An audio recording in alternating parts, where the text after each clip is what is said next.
से तो डिस्टर्ब चल ही रहा है। लेकिन उसके लिए हम लोग के पास एक अच्छा अपॉर्च्युनिटी है, न्यू ईयर का रिज़ोल्यूशन। वैसे तो ये बहुत ज़्यादा कुछ होता नहीं है, फिर भी एक लैंडमार्क, माइलस्टोन जिसको हम लोग कहते हैं, एक बढ़िया मौका है, आप फिर से अपने आप को रीस्टार्ट कर सकते हैं। बाकी तो आप सिस्टम देख ही रहे हैं, ये चीज़ें कुछ चीज़ें हैं जिसको कि आपके हैंड में नहीं होता है और ये अक्सर ऐसा हुआ है। इसमें आप ज़्यादा बहुत कुछ कर भी नहीं सकते हैं। जितना प्रयास था किया ही गया है, किया भी जा रहा है, आपके द्वारा, हम लोग के द्वारा। तो फिलहाल बाकी जो चीज़ें हम लोग बिल्कुल छोड़ दिए थे, उसको हम लोग पटरी पे धीरे लाने का प्रयास करना चाहिए।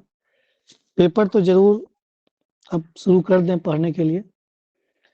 बाकायदा मान लीजिए अगर एग्ज़ाम भी होता है तो फिर भी कितना भी हो तो अगर री एग्ज़ाम की कंडीशन भी आती है फिर भी आप लेके चलें कि अप्रैल मई में तो एग्ज़ाम होगा ही। तो मेरे हिसाब से ये रहेगा कि आप न्यूज़पेपर अभी से ही पढ़ना शुरू करें। पीटी का तो आपने पढ़ाई किया ही है, तो उसको सिर्फ़ रिवीज़न करना होगा और उस लेवल का तो तैयारी किया ही गया था, कि सब्जेक्टिव लेवल का भी। तो अभी जो है आपका कुछ-कुछ जो सिलेबस में जैसे आपका साइंस एंड टेक हो गया, इकोनॉमिक ज्योग्राफी हो गया, एसे हो गया, ये सब सेक्शन जो है बिल्कुल अनटच्ड रहता है। जीएस 1 क्या है कि आप हिस्ट्री पढ़ते हैं पीटी में भी, थोड़ा-सा वो उससे आप फ़ैमिलियर रहते हैं। लेकिन जीएस 2 का जो आपका इकोनॉमिक ज्योग्राफी का पार्ट है, साइंस एंड टेक का पार्ट है और जीएस 3 जिस तरह से यूपीएससी में जीएस 4 होता है एथिक्स का, उसी तरीके से यहाँ भी ऐसे क्योंकि आप लोग बहुत ज़्यादा उस पे ध्यान रहता नहीं पीटी के समय। तो मेरा ये कहना होगा कि एक तो पहला नंबर अभी आप न्यूज़पेपर कंटिन्यू पढ़ना शुरू कर दें और एक मैगज़ीन, मंथली मैगज़ीन मैंने इससे पहले भी रिकमेंड किया था कि विज़न आईएएस का मैगज़ीन आता है, जिनको ज़रूर अभी से ही जिनका नहीं खत्म हुआ है उसको खत्म कर लें, पढ़ लें, स्पेशली मेंस 365 उसमें आपका polity, IR, science and tech, environment और एक इकोनॉमी, ये 5 सेक्शन आपको ज़रूर पढ़ना है। ये आपका अगस्त तक अपडेट है, जो एग्ज़ाम हुआ था सितंबर में यूपीएससी मेंस का। उसके बाद आगे आपका अभी सितंबर, अक्टूबर, नवंबर, दिसंबर तो चल ही रहा है। ये 4 महीना का मंथली, तो एटलीस्ट कम से कम ये गो थ्रू हो। मैं नहीं कह रहा हूँ कि आप राइटिंग, आंसर राइटिंग पे इस वापो में आंसर राइटिंग करना भी या पढ़ने में थोड़ा-सा कंसंट्रेशन नहीं बनता है। लेकिन न्यूज़पेपर पढ़ सकते हैं, ये पुराना सब जो भी आपका 1 साल का करंट अफेयर्स वगैरह है, इसको फिलहाल आप देख सकते हैं। तो एक चीज़ तो ये है कि आप न्यू ईयर का रिज़ॉल्यूशन के बहाने अपने आप को फिर से रीस्टार्ट करें। Repeat sir? बिल्कुल। तो इस और सेक्शन को दूसरा स्टार्ट करना चाहिए। हाँ। अब जैसे कि अब ऐसे में क्या है बहुत सारा काम करना होगा। जैसे जिनका जो पहले कभी ऐसे लिखे नहीं, तो ऐसे में क्या है कि जैसे मैं पहले ऐसे पे ही बात करता हूँ, उसके बाद हम लोग बात करेंगे जीएस 2 और जीएस 1 पे। ऐसे में क्या है कि आपको जो बेसिक सबसे पहले बेसिक जैसे हम लोग जो पढ़ते हैं, हेल्थ हो गया, इंफ्रास्ट्रक्चर हो गया, टूरिज़्म हो गया, एग्रीकल्चर हो गया, विमेन एम्पावरमेंट हो गया, साइंस एंड टेक्नोलॉजी हो गया, कि साइंस क्या है, बून है या बेन है। जितने भी बेसिक टॉपिक्स हैं, डिज़ास्टर हो गया, जो बेसिक टॉपिक्स हम लोग जीएस में या जो इन जनरल होता है, उस पे हम लोग लिखने का प्रयास करेंगे। अलग-अलग देखिए एक तो बेसिक अप्रोच आप लोग सुने होंगे पेस्टल, वही political, economic, scientific technological, environmental, ये तो सिंपल अप्रोच होता है। क्योंकि अब ऐसा हो गया है कि ये डायमेंशन के बारे में लगभग सभी लोग जानते हैं। Political, economic, social, technological, environmental, तो थोड़ा-सा हम लोग को कुछ और नया-नया एडिशन करना होगा। जैसा बता रहे थे कि मार्क्स कम आया है। बिल्कुल, ये बात सही है कि हिंदी मीडियम वाले को ज़्यादा मार्क्स मिला है 69th में। लेकिन अब जिनका मान लीजिए अगर इंग्लिश में सब दिन इंग्लिश में लिखते आए हैं सपोज करिए कि वो अगर हिंदी में लिखना चाहेंगे, पता चला कि इन केस क्या हुआ कि वो 2 ही क्वेश्चन लिख पाए, ढाई क्वेश्चन ही लिख पाए, तो वो ज़्यादा फाइटल हो जाएगा। उससे अच्छा है कि आपका जो मीडियम है उसी को पकड़ के रखें, उसको थोड़ा-सा और बेहतर करने का प्रयास करना होगा। बेहतर इन द सेंस जो अलग-अलग कंक्लूजन को लेकर के है, अलग-अलग और डायमेंशन बढ़ाना होगा। जैसे डायमेंशन बढ़ाने का मतलब ये होता है कि अभी हम लोग 2015 से एसडीजी गोल के बारे में पढ़ते हैं। एसडीजी गोल में क्या होता है कि आपका जो कुल 17 गोल है, पॉवर्टी हो गया, एनर्जी हो गया, बिलो अंडर ये रिसोर्स अंडर लैंड और ओवरलैंड हो गया, इंटरनेशनल एग्रीमेंट हो गया।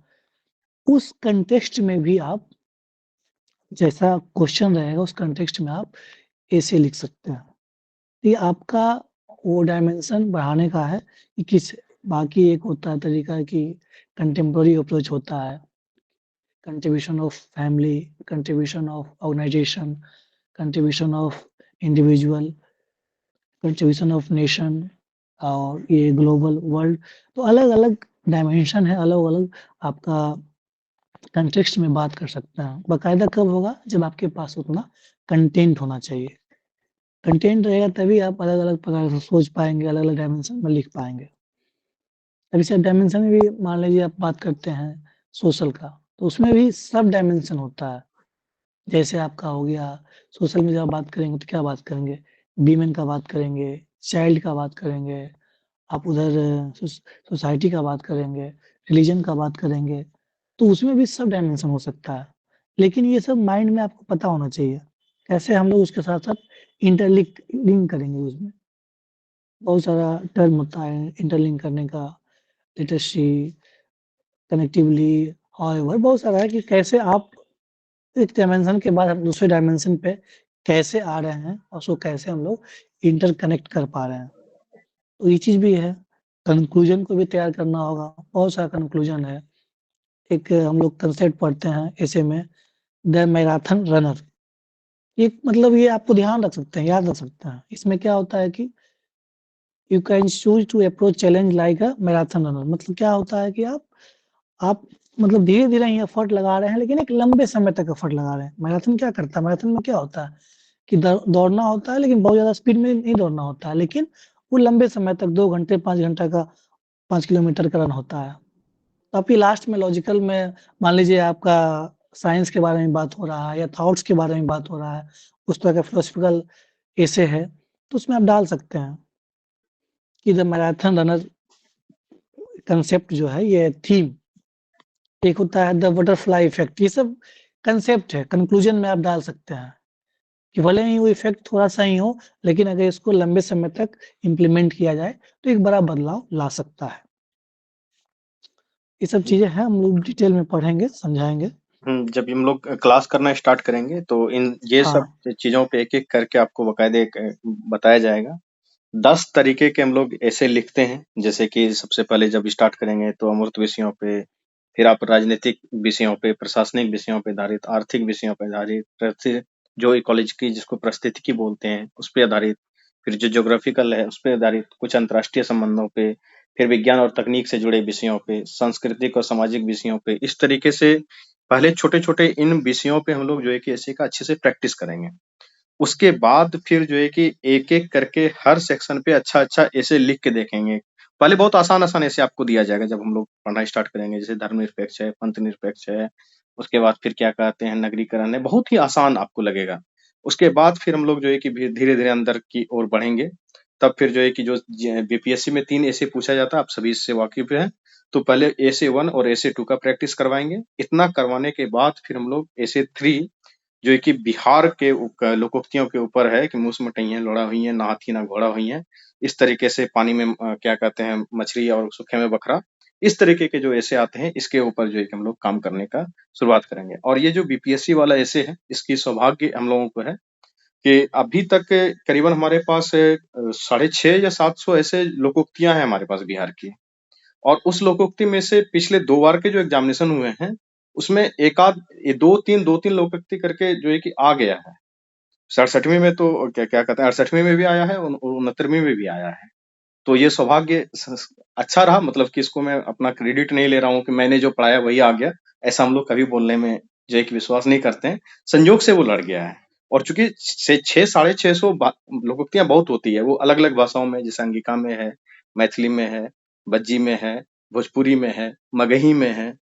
तो जो इंग्लिश मीडियम के बच्चे होते हैं, खास करके उनको प्रॉब्लम क्या होती है कि इंग्लिश मीडियम के बच्चे सबसे पहले ये समझ ही नहीं पाते हैं कि मतलब क्या हुआ। मगर उनको मतलब समझ में आ जाए कि मूस मुटहियन लोढ़ा हुई है, ना हाथी ना घोड़ा हुई है, इसका अगर मतलब उनको समझ में आ जाए तो फिर वो अच्छे से लिख पाएंगे। लेकिन चूंकि इनका मतलब उनको समझ में नहीं आता है, तो ये एक समस्या आती है। और बिहार के भी जो हिंदी मीडियम के बच्चे हैं, क्योंकि वो गांव में बहुत रहे नहीं है, गांव के लोगों से बहुत ताल्लुकात नहीं है उनका, तो सबसे पहले हम लोग क्या करेंगे कि जैसे ही धीरे धीरे क्लास स्टार्ट करेंगे, 150-200 तो आपको दे देंगे रटने के लिए हम लोग, कि ये डिफिकल्ट डिफिकल्ट वाला है, इसको रट लो, इसका मीनिंग ये है। वो लिस्ट है पूरा, वो मिल जाएगा। उसको जब आप रटेंगे तो फिर आपको समझ में आ जाएगा कि हाँ, इस ऐसे पे हमको इस अप्रोच से सोचना है। उसके बाद फिर हम लोग जो है कि उसके ऊपर लिखना लिखना स्टार्ट करेंगे। तो पहले सबसे होता क्या है कि मूर्त विषय पे निबंध लिखना बहुत आसान होता है, तो हम लोग मूर्त विषय देंगे। उसके बाद अमूर्त विषय पे निबंध लिखना टफ होता है, फिर हम लोग अमूर्त विषय पे चलेंगे। और बीपीएससी में उससे भी टफ होता है, बिहार के जो लोकोक्तियां हैं उसके ऊपर ऐसे लिखना। तो तीसरे स्टेप में हम लोग जो है कि इसके ऊपर चलेंगे, तो हम लोग स्टेप बाय स्टेप बात करेंगे। कार्तिकेन सर। बिल्कुल, रुपेश सर ने सब बताया कि हम लोग का जो तीसरा जो ऐसे होता है लोकोक्ति, उनके पास कलेक्शन है, उस कलेक्शन से बस देखिए, जब तक मीनिंग समझ लीजिएगा, उसका मीनिंग समझना ज़्यादा डिफ़िकल्ट है। जब मीनिंग समझ गए हैं, तो लिखना वो फिलोसॉफिकल ऐसे है। लिखना क्या है, वो अलग-अलग तरीके से, जैसे मैं बता रहा था कि एक तो पॉलिटिकल, इकोनॉमिक, सोशल डायमेंशन है ही, बाकी इंडिविजुअल हो गया, पब्लिक हो गया, कम्युनिटी हो गया, नेशनल लेवल पे हो गया। तो मीडिया के एथिक्स में कि डिजिटल मीडिया है, प्रेस मीडिया है, मीडिया एथिक्स, बहुत सारा डायमेंशन है। स्पोर्ट्स में वो सिर्फ वही नहीं है, पॉलिटिकल, इकोनॉमिक, सोशल, कल्चर के बाद का मैं बता रहा हूँ कि और बहुत सारे डायमेंशन में आप हम लोग उस पे रख सकते हैं बात। ये कैसे एथिकल है, कैसे एथिकल नहीं है, किस हद तक ये सही है, कैसे रिस्पॉन्सिबल है, किसी भी तरह का प्रश्न हो, तो उसमें उसको हम लोग कैसे इंटरलिंक करेंगे, लेकिन पहले क्या होना चाहिए कि उसका हमें अर्थ पता होना चाहिए। कोई भी एसे जो होता है उसका अर्थ पता होना चाहिए, अर्थ पता रहेगा तो आप आसानी से लिख पाएँगे। तो ये चीज़ें ध्यान रख सकते हैं। तो ऐसे में पहले आपको कुछ पूछना है, कुछ कन्फ्यूज़न है, पहले बताइए? मान लीजिए आप लोग सोचे होंगे, थिंक किए होंगे, तो बहुत तरह का समस्या आता है। ऐसे का देखिए सोर्स, जहाँ तक मैं अभी सोर्स जो है, आप एक विजन आईएएस का भी आता है, उसमें लगभग 15-20 टॉपिक है, तो उसको भी आप लेकर के पढ़ सकते हैं। जैसे उसमें दिया गया है, जैसे मान लीजिए आपका टूरिज़्म है, तो टूरिज़्म में पूरा अच्छी तरीके से बताया गया है, हिस्टोरिकल क्या पैटर्न रहा है, वर्तमान में क्या स्थिति है, कितने तरह का टूरिज़्म होता है, मेडिकल टूरिज़्म होता है, आपका हिस्टोरिकल टूरिज़्म होता है, पॉलिटिकल टूरिज़्म होता है। जैसे मेडिकल टूरिज़्म बांग्लादेश में सबसे ज़्यादा आता है। हिस्टोरिकल में आप जान ही रहे हैं कि हमारे पास कितना हिस्टोरिकल पॉइंट्स है। पॉलिटिकल टूरिज़्म हम लोग जो सबसे बड़ा आप डेमोक्रेसी है, तो उसमें ECI, election commission of India, यहाँ की टीम भी गई थी और बहुत सारे लोगों से देश से देखने भी आते हैं कि कैसे यहाँ इतना बड़ा इलेक्शन होता है। तो टूरिज़्म भी अलग-अलग प्रकार के हो सकते हैं। बाकायदा हम लोग कितना कॉन्टेक्स्ट में सोच पाते हैं और हमारा किस तरह का प्रश्न है, प्रश्न के अकॉर्डिंग लिंक होना चाहिए। ये नहीं कि आप मुद्दे से भटक गए हैं। जो मेन सेंटर है उसमें तो रहना ही है, लेकिन आप उसको अलग-अलग डायमेंशन में चर्चा कर सकते हैं। तो पहले मैं ये कहूँगा कि आप उसको पढ़ें। जैसे पढ़ने का मतलब क्या है कि आप जब बेसिक जब जानेंगे ना, तब कंटेंट आपका इनरिच होगा। जब कंटेंट इनरिच होगा, तो अलग-अलग डायमेंशन में आप सोच पाएँगे। बिल्कुल। तो ऐसे से संबंधित ये छोटी सी बात थी, क्योंकि ऐसे की क्लासेस भी लंबी होती है और ऐसे लिखने का प्रक्रिया भी बहुत लंबा है। तो आई थिंक अगर इस पे कोई डाउट है तो आप लोग बोलें, फिर हम लोग जीएस1 जीएस2 पे बात करेंगे।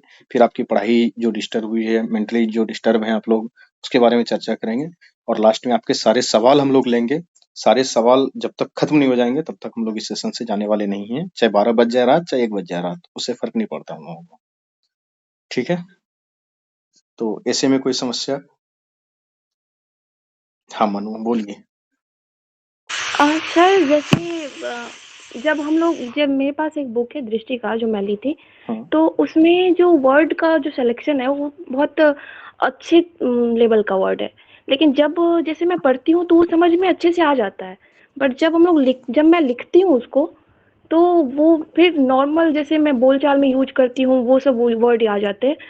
वो उस लेवल का वर्ड यूज़ नहीं हो पाता है। तो ज़रूरी है कि हम वो उस लेवल का वर्ड यूज़ करें जो बुक्स बुक्स में नहीं, जैसे दृष्टि के बुक्स में दिए गए हैं। देखिए पहले मैं जवाब दे देता हूँ, उसके बाद कार्तिक आंसर इस पे बोलेंगे। जैसे कि इसमें जो आप पढ़ते होंगे जब किताब को, तो उसमें बहुत ही अच्छे-अच्छे उत्कृष्ट वर्ड मिलते होंगे, जैसे निष्काम बौद्धिक जिज्ञासा, यथार्थ सभ्यता, जीवन रस। तो इन सब तरीके के शब्दों का प्रयोग आप अपने से करें, ये संभव तुरंत तो नहीं हो पाएगा। इसलिए जितना सरल शब्दों में भी अगर आप अच्छे ऐसे लिखते हैं, ऐसे लिखने का एक तरीका होता है एनेक्डोटल ऐसे, उसको हम लोग बोलते हैं कि कहानी के तरीके से ऐसे को लिखना। जब ऐसे बताने लगेंगे क्लास में, तो वो सारे तरीके को ऐसे के बताएंगे। तो अभी तो आपसे बिल्कुल भी उम्मीद नहीं की जाती है कि उतने कनिष्ठ लेवल के वर्ड का आप यूज करें। ये आपसे संभव भी नहीं हो पाएगा, इससे डरना नहीं है। धीरे धीरे धीरे शब्दों का चयन अच्छा होगा, अच्छे अच्छे शब्दों का चयन आप धीरे धीरे करते चले जाएंगे। अभी आप पढ़िए, जो आपसे लिखा जा जितना संभव हो पाता है उतना ही लिखिए, उतना ही आपके लिए काफी है, क्योंकि अभी आप स्टार्टिंग फेज में हैं। कार्तिकेन सर। बिल्कुल। देखिए मन्नू, आप ये कर सकते हैं, आप अभी स्टार्टिंग में क्या होता है ना कि बहुत कुछ पता चला कि आप अच्छे-अच्छे वर्ड्स के चक्कर में ऐसे भी कंप्लीट नहीं हो पा रहा है, हाँ, या आप पूरा लिख भी नहीं पा रहे हैं। तो उससे अच्छा है कि अभी पहला चैलेंज ये होना चाहिए कि एटलीस्ट, जैसे कि हम लोग को कितना वर्ड्स में लिखना होता है? 100 नंबर का होता है, कितने वर्ड्स में लिखना होता है? जानकारी है कुछ? Yes sir, 500 to 600 word. हाँ, लगभग। तो हाँ। लगभग मान लीजिए कि जैसे देखिए, आप ये मान के चले कि एक पेज में आइडिया होता है लगभग कि हम लोग एक पेज में कितना वर्ड्स हमने लिख पाते हैं, 100 वर्ड्स या 120, 130, उस हिसाब से। तो जैसे किन्हीं का मान लीजिए 120 है, तो ये मान के चलना कि आपको 5 पेज तो मिनिमम लिखना है। अगर आपके पास समय है तो 6 पेज, 7 पेज आप ये मान के चलिए कि आप 5-6 पेज तो ज़रूर लिखना है आपको। 6 पेज में उसमें ये होना चाहिए कि आपका जो फर्स्ट पेज है, अब देखिए बहुत डिटेल्स में इसलिए नहीं, क्योंकि मैं अलग से बाकायदा दिखा के बताता हूँ।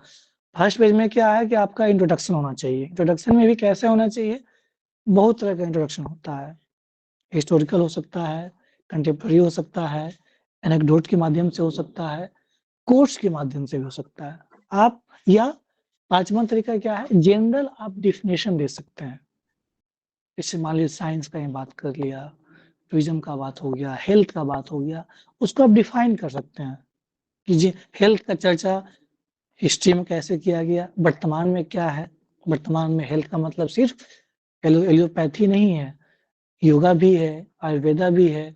तो आप आयुष, मिनिस्ट्री ऑफ आयुष, जो आयुष शब्द ही आया है, तो आप कैसे इंटरलिंक करते हैं, कैसे आप इंट्रोड्यूस करते हैं, ये आपके ऊपर है।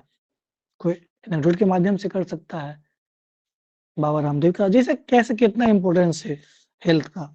जैसे आप विराट कोहली का देखिए, आज तक उसने कभी मतलब आज भी वो स्टीम्ड खाना खाता है। तो आप कैसे इंटरलिंक करते हैं, आप कैसे एनेक्डोट बनाते हैं, ये आपके ऊपर है। लेकिन ये कब होगा? पता चले कि आप बहुत बेहतर के चक्कर में जनरल भी नहीं लिखा पाए आंसर, ये नहीं होना चाहिए। जनरल तो लिखना है, उसके बाद ऊपर बढ़ना है। तो स्टार्टिंग में कोई दिक्कत नहीं है, अगर आप लिख पा रहे हैं 6 पेज 7 पेज, धीरे धीरे वो वर्ड्स का सिलेक्शन, हाँ, इसके लिए मैंने बताया कि कंक्लूजन आपका तैयार होना चाहिए, कनेक्टिंग वर्ड्स तैयार होना चाहिए, एनेक्डोट्स बहुत सारे इंपॉर्टेंट, जैसे केपीजे अब्दुल कलाम का एनेक्डोट्स हो गया है, एलन मस्क का एग्जाम्पल हो सकता है, एम एस धोनी का एग्जाम्पल हो सकता है, दलाई लामा का एग्जाम्पल हो सकता है, बहुत सारा, मतलब जिस पे आप थिंक कर सकते हैं। तो ये कब होगा? जब आप कंटिन्यू लिखना शुरू करेंगे तो हो जाएगा। ठीक है? बिल्कुल।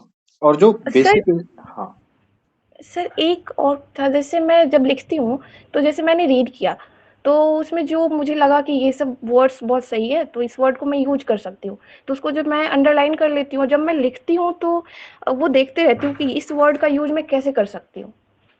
तो उससे क्या होता है कि एक तो मुझे टाइम बहुत लग जाता है जैसे लिखने में, और वो फ्लो नहीं बन पाता है। जैसे जब मैं वो वर्ड को यूज करने का सोचती हूँ तो फिर फ्लो में नहीं बन पाता और टाइम भी बहुत लग जाता है लिखने में। नहीं, वो सोचना तो नहीं है, वो अपने आप आएगा, धीरे-धीरे आना शुरू हो जाएगा।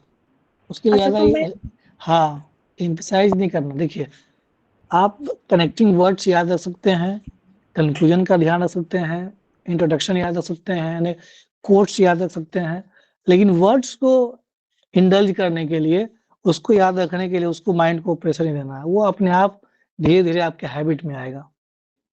एक ग्रेजुअल प्रोसेस है, इवॉल्विंग प्रोसेस है। ठीक है? और ओके सर, थैंक जो यू। ऐसे लिखते हैं ना, सबसे पहले तो जो आसान-आसान शब्द होता है, सिर्फ़ उसी तरीके से लिखें। हाँ, मनीष? सर वो ऐसे में जो हम स्टार्ट करते हैं, लाइक कोई इश्यू हुआ तो सर बात ये होता है ना कि समटाइम्स फॉर्मेटिंग नहीं कर पाते हैं। मतलब कुछ मेरे दोस्त हैं, वो लोग तो बोलते हैं कि यार से इससे तुम जब लिखते हो तो उससे पहले एक रफ वर्क कर लो कि क्या क्या पॉइंट। सर लेकिन जब हम स्टार्ट करते हैं उसमें तो दिमाग में आता ही नहीं रहता कि और क्या क्या हुँ। पॉइंट ऐड हो सकता। हाँ, ये तो है सर कि जब उसको लिखना स्टार्ट करते हैं तो पॉइंट बनते जाता है, मतलब बहुत सारा डायमेंशन भी आ जाता है, लेकिन सर वो शुरू में जो स्ट्रक्चरिंग होता है ना सर, तो वो नहीं हो पा रहा है सर, तो थोड़ा सा उसमें अच्छा, समझ गया, दिक्कत। समझ गया। देखिए, ये बहुत ही इम्पोर्टेंट बात है मनीष, कि कोई भी छात्र जो भी सुन रहे हैं, ऐसे जब भी आप लिखना स्टार्ट करें, सबसे पहले उसका एक रफ वर्क ज़रूर बनाएँ। ये बहुत ही ज़रूरी है, और रफ वर्क बनाने में आपको अगर बहुत मनीष समझ में नहीं आता है ना, मैं बहुत आसान-आसान बात पहले बताता हूँ। अभी बहुत हाई लेवल की बातें नहीं करता हूँ मैं। तो आप 3, 4, 5 वर्ड जो WH वर्ड्स होते हैं ना, उसके बारे में सिर्फ याद रखिए कि सबसे पहले क्या, क्यों, कब, कहाँ, कौन, कैसे, इतना चीज़ सोच सकते हैं। उसके बाद फिर उसके डायमेंशन खोलिए आप, कि सांस्कृतिक आयाम, राजनीतिक आयाम, प्रशासनिक आयाम, आर्थिक आयाम, ऐतिहासिक आयाम, वैज्ञानिक तकनीकी का कोई आयाम है क्या, दार्शनिक आयाम है क्या, कोई क्या, भौगोलिक कोई उसके डायमेंशंस हैं क्या, इंटरनेशनल रिलेशन से कोई कनेक्टिंग बातें हो रही है क्या। कम से कम इतने भी, अगर ये भी समझ में नहीं आया ना, तो यूपीएससी में जो सिलेबस है ना, GS1, GS2, GS3, उसमें देख लीजिए कि हिस्ट्री है, उसके बाद फिर ज्योग्राफी है, सोसाइटी है। उस तरीके से भी अगर आप उसके आयाम को सिर्फ सोच के और एक बार रफ वर्क बना लेंगे, तो ऐसे लिखना आसान हो जाएगा। सबसे पहले कि आपको डायमेंशन पता चल जाएगा। दूसरा, ऐसे हेप हैजार्ड नहीं होगा कि कुछ बातें अब मैं बीच में घुसाने का प्रयास कर रहा हूँ, मेरे पास जगह ही नहीं है, अरे ये तो बहुत अच्छा पॉइंट मेरे दिमाग में था, ये छूट गया। ये नहीं होगा, इसलिए रफ वर्क करना बहुत जरूरी है ऐसे में। और नहीं होता है रफ वर्क, तो बहुत आसान आसान शब्द, इसको एकदम नोट कर लें आप। क्या, क्यों, कब, कहाँ, कैसे, कौन, इतना तो सोच सकते हैं ना। इतना से ही लिखना स्टार्ट करें। ठीक है। हाँ सर। सर एक और डाउट था सर कि जो अमूर्त विषय पे जो आता है, जो ऐसे आता है सर, तो उसको कैसे हैंडल करेंगे? क्योंकि सब जो शब्द जो होता है ना, उसको तो पहले सोच पाना ही बहुत मुश्किल होता है कि हाँ मतलब ये कहना क्या चाहता है, मतलब इसको कैसे आगे बढ़ाए, मतलब इसका भूमिका क्या होना चाहिए, मतलब उसको आगे इस पे थोड़ा सा। अच्छा अच्छा, कार्तिकेन सर। ये जो थर्ड एसी आ रहा है उसके बारे में चर्चा कर रहे हैं, क्या कर रहे हैं? मैं फर्स्ट एब्स्ट्रैक्ट के बारे में पूछ रहे हैं, सुना अमूर्त नहीं। विषय। हेलो, मैं हाँ, सुना नहीं क्वेश्चन थोड़ा-सा। हाँ, सर वो अमूर्त विषय नहीं होता है, मतलब हिंदी इंग्लिश तो मेरे को ज्यादा ये नहीं है, मैं एब्स्ट्रैक्ट थोड़ा मैं एब्स्ट्रैक्ट बोला जाता है उसको। हाँ, अमूर्त विषय, हम्म, इसको इंग्लिश में क्या कहेंगे? एब्स्ट्रैक्ट बोलेंगे। अच्छा, देखिए अब मैं ये अमूर्त का मतलब मैं समझ नहीं पा रहा हूँ। मेरा ये कहना है कि आप जैसे एग्ज़ाम्पल लिए ना, कुछ एग्ज़ाम्पल बताइए क्या कहना चाह रहे हैं? ये कहना चाह इससे रहे हैं, जैसे कि निष्काम हुँ, बौद्धिक संपदा एक टॉपिक अच्छा, आ गया अच्छा, लिखने हाँ। के लिए, हाँ, इस पे फिलोसॉफिकल ऐसे कैसे टाइप का। विचार। हाँ, हाँ हाँ। जी, हाँ। हाँ, तो ठीक तो उसका अर्थ पता होना चाहिए पहले आपको। अर्थ देखिए, मान लिया अब तमसो मा ज्योतिर्गमय कैसे हम लोग को याद है? ये तो याद है। तो ये उसका याद है तो आपको पता है कि अर्थ क्या है। अब मान ली तमसो मा ज्योतिर्गमय का क्या मतलब क्या होता है? अंधकार से प्रकाश की ओर ले जाने में। अब देखिए, अब यहाँ पे अंधकार से प्रकाश आप बहुत तरीके से तुलना कर सकते हैं।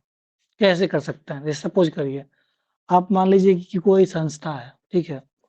या मान के चलिए हम एक व्यक्ति की बात करते हैं। इंडिविजुअल लेवल पे। अगर कोई व्यक्ति अगर उसमें अंधकार है, मान लीजिए कि they don't have a good compassion, empathy नहीं है, लेकिन अगर उस व्यक्ति में a man of words, letters, empathy, compassion, ethics आ जाए, तो स्वतः जो है आप के अंधकार से वो प्रकाश की ओर और उसकी उन्नति स्वतः हो जाएगी। दूसरा आप मान लीजिए एग्ज़ाम्पल ले सकते हैं संस्था का। जब जब किसी संस्था में अगर उसमें ऑर्गेनाइजेशनल एथिक्स हो, उसमें वर्क कल्चर हो, डिसिप्लिन्ड हो, इन्फॉर्मिटी हो, वीमेन डिस्क्रिमिनेशन नहीं हो, स्वतः वो संस्था क्या है? तो यहाँ पे अंधकार से मतलब क्या हो रहा है कि उसमें जो भी कमियाँ हैं, जो भी डिस्क्रिपेंसीज़ है, उसको हम लोग कम करके, ओवरकम करके हम लोग आगे बढ़ गए हैं। तो आप ये हो गया कि एट ऑर्गेनाइजेशन लेवल पे, ग्लोबल लेवल पे बहुत सारी संस्था है। आप एग्ज़ाम्पल ले सकते हैं WHO का। आप पाकिस्तान का एग्ज़ाम्पल ले सकते हैं कि पाकिस्तान के पास इतनी क्वालिटी होने के बावजूद, जैसे उसके पास न्यूक्लियर पावर, न्यूक्लियर एनर्जी का एक बहुत बेहतर टेक्नोलॉजी है, लेकिन क्या है, उसके पास वो ह्यूमन काइंड नहीं है। वो इंटेंशन नहीं है, वो एटीट्यूड नहीं है। इस कारण से आज भी वो डेवलप्ड कंट्री या वो आगे प्रोग्रेसिव नहीं है। तो ये एग्ज़ाम्पल लेने का है। आप कै तो यहाँ पे अंधकार का मतलब उसका भी एग्ज़ाम्पल ले सकते हैं। इंडिया ये झारखंड में एग्ज़ाम्पल है आपके पास, रिसोर्स होने के बावजूद उस तरीके से हम लोग उसको यूटिलाइज़ नहीं कर पाए। लेकिन एक सामने आपका एग्ज़ाम्पल चाइना है। तो कैसे आप इंटरलिंक कर रहे हैं, उस अंधकार में क्या-क्या हो सकता है, लाइट में क्या-क्या हो सकता है? ये आपका मेटाफर है। इतना बेहतर तरीके से आप एग्ज़ाम्पल के ज़रिए आप इंटरलिंक कर सकते हैं, इंटरकनेक्ट कर सकते हैं। बिल्कुल। क्या समझ पा रहे हैं मनीष? हाँ सर, समझ में आ गया। सर एक हाँ, लास्ट क्वेश्चन हाँ, सर कोई कोटेशन हमको ऐड करना है ऐसे में, हाँ, तो सर हाँ, हाँ। कोटेशन एग्जैक्ट सही होना चाहिए या थोड़ा-सा लाइक अगर हमें याद नहीं आ रहा है तो कुछ हल्का कोई सेंटेंस अगर नहीं, सेंटेंस में कुछ वर्ड अगर चेंज हो गया उससे तो नहीं, नहीं कोई दिक्कत नहीं, बिल्कुल कोई दिक्कत नहीं, कोई दिक्कत नहीं है। आप लिख सकते हैं, बस कोई इश्यू नहीं उससे। देखिए मीनिंग क्लियरली दिखना चाहिए, है ना? अब आप एग्ज़ैक्ट याद नहीं है, कोई इश्यू नहीं है, आप लिख सकते हैं। कोटेशन के बारे में तो हम ये भी कहना चाहेंगे कि अगर कोई कोटेशन बहुत अच्छा है, ठीक है, आपके मन से ही वो उपज के आया हुआ है, ठीक है, बिल्कुल, लेकिन वो भी लिख सकते हैं आप। वो भी आप लिख हुँ, सकते हैं। आप वहां पे लिख देंगे किसी विद्वान ने कहा था, जैसा कि किसी विद्वान हाँ, व्यक्ति ने इस हाँ, चर्चा की है, बात खत्म हो गया, हुँ, किसी का नाम ही नहीं डालना है। अब वो शब्द बहुत अच्छे हुँ। हैं, तो आप उस कोटेशन को भी डाल सकते हैं, उसमें कोई आपत्ति नहीं है। ठीक, okay sir, thank you. Okay. तो आई थिंक हम लोग ऐसे पे अच्छा समय दे चुके हैं। अभी GS1 GS2 पे बात करना है, तो हम लोग बढ़े अब GS1 की ओर।